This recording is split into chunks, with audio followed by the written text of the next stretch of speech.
The next day, at 1:30 p.m., Smriti had finished all her work at the court. As she had planned the previous night, she decided to meet Tanuj and headed to the hotel.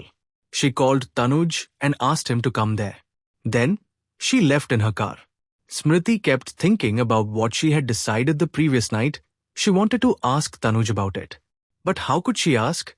With what words? If she asked him, after getting divorced, can we come back together? Where would morality stand? What would people think? If they were meant to be together again, why did they even need a divorce in the first place? As she drove, all these thoughts occupied her mind. Maybe it's best not to bring this up now. If the right moment comes in the future, we can talk about it then, she thought, arriving at the hotel.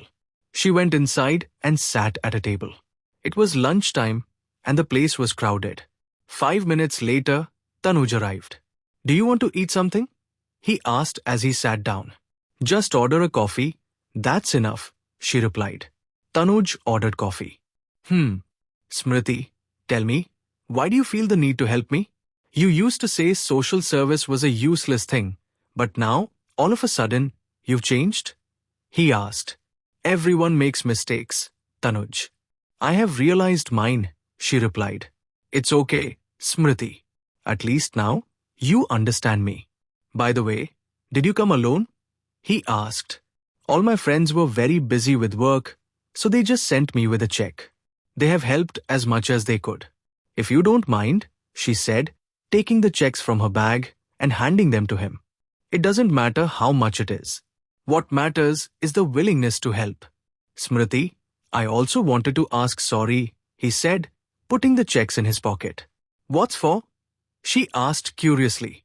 Do you remember, 10 years ago, in anger, I told you, you are also corrupt. That's what made you so furious that day. One word led to another, and eventually, it escalated to our divorce. Do you still think I'm corrupt? She asked. I don't think so, he said. Just then, the waiter arrived with the coffee. Okay, then, he said, sipping his coffee. Smriti had so much to talk about with him, but the long gap between them made her feel like they were two different people now. She wanted to express her feelings, but she also felt that too much change in a single day wasn't right. Let some more time pass, her mind told her. But how much longer could she keep living like this? It had already been 10 years since their separation. How many more days were left in their lives? Would they just live like this and die with regret? Half her life was already over. What kind of life is this? These thoughts shook her deeply. Looking at your face, it seems like you want to ask something. Whatever it is, don't hesitate. Tanuj said. Something just crossed my mind, but I'm afraid of what you might think if I ask, she said. Ask whatever it is. I am like an open book. Don't be afraid, he replied. All these years, did you never think of me? She asked, curiosity rising on her face. Every day, when I go home and see that empty house, it fills me with emptiness. I always remember you and Ranjani. There's no doubt about that, he said. Then why didn't you ever think of meeting me, at least once?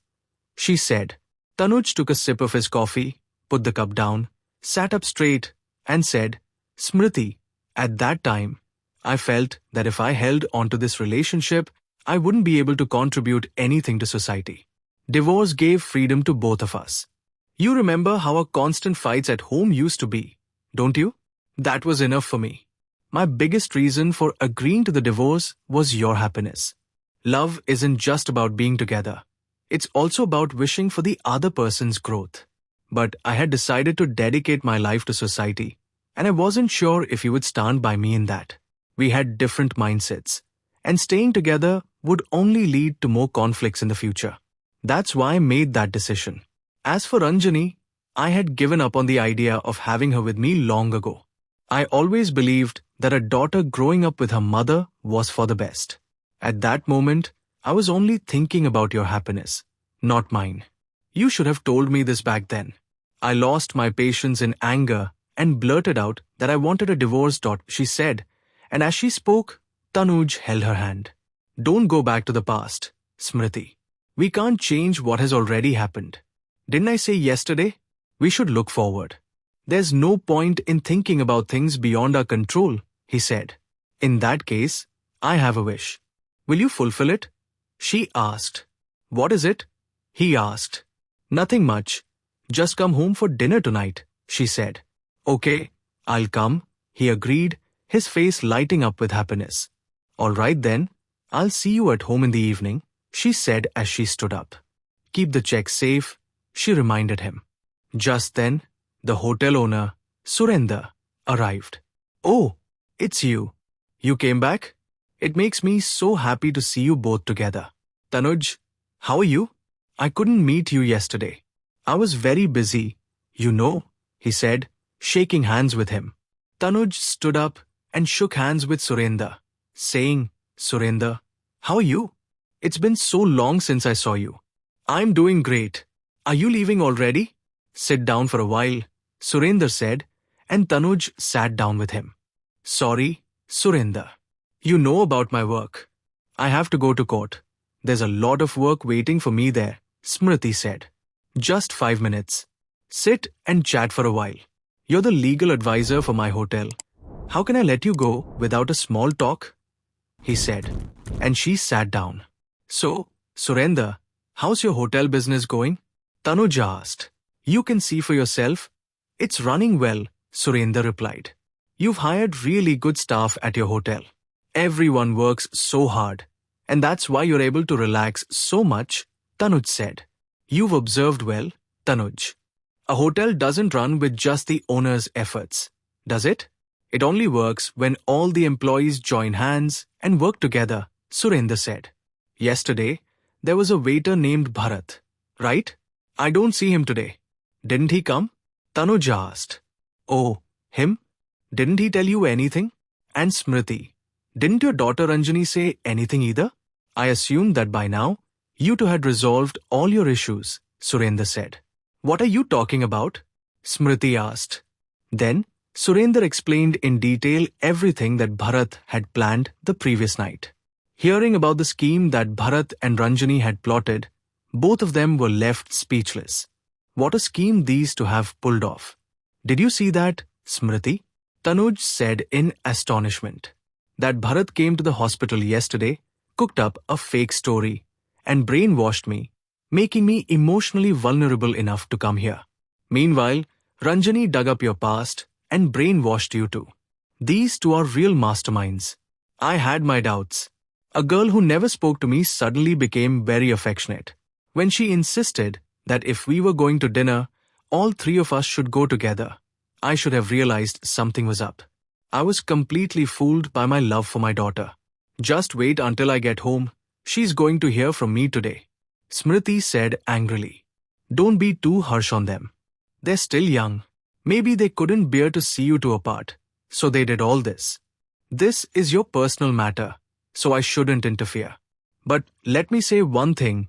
My wife and children's love is the biggest reason I've built such a successful business. Every time I see them, I feel a fresh drive to work harder. So, you guys are really lucky to have them. Don't push them away, Surender said.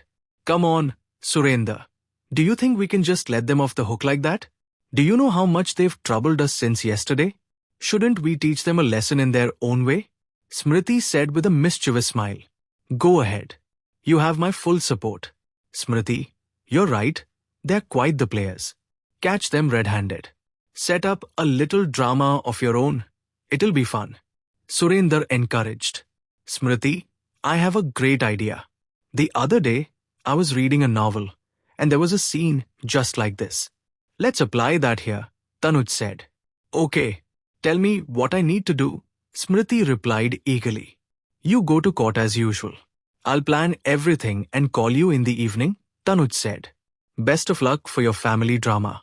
Surender laughed, wishing them well before leaving. Tanuj and Smriti also walked away from there. By evening, Smriti finished her work at the court and stepped outside. She unlocked her phone and checked. Tanuj still hadn't called. Annoyed, she muttered to herself. He said he was making a plan, but he hasn't even called yet. Not even a message. Frustrated, she dialed Tanuj's number. Tanuj, is the plan ready?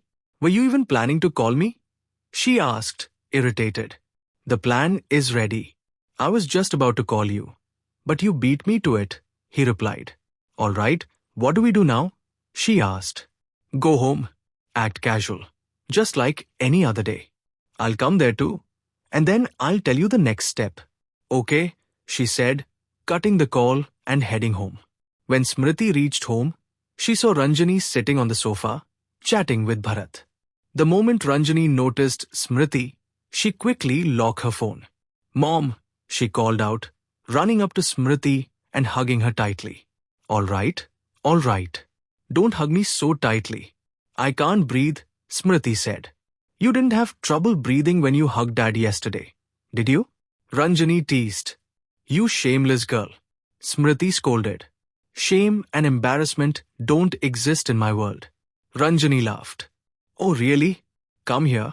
I won't spare you today. Smriti lunged toward her. But Ranjani quickly ran into her room and locked the door. Come out, Ranju. Smriti called out angrily. I'm not opening the door. Do whatever you want. Ranjani challenged. Do whatever you want. Smriti muttered, sitting down on the sofa. That's when she noticed Ranjani's phone lying there. Seeing an opportunity, she picked it up and tried to unlock it. But it was locked. She didn't know Ranjani's password. Thinking for a moment, she walked up to Ranjani's door. Ranjani, open the door, she called out. I'm not opening it. Ranjani replied stubbornly. Someone's calling on your phone. Smriti lied. Hearing this, Ranjani panicked and immediately opened the door. The moment she did, she tried to snatch the phone from Smriti's hands. But Smriti was already prepared. She held out a different phone in her hand, making it look like Ranjani's, while she hid the real one behind her. Mom, give me my phone, Ranjani demanded, trying to grab it. Why are you acting so suspicious? What's in your phone that you don't want me to see? Smriti questioned. Flustered, Ranjani hurriedly tried to unlock her phone, but failed. Oh, so this is your pattern lock. Smriti smirked, holding Ranjani's real phone and trying to unlock it. Just then, Ranjani realized Smriti's trick. She quickly snatched her phone back. There's nothing to hide. Can't I need to know who you chat with and what you talk about? Smriti said. Without another word, Ranjani ran out of the house. Go on, run. In a little while, all your secrets will be out anyway, Smriti thought to herself.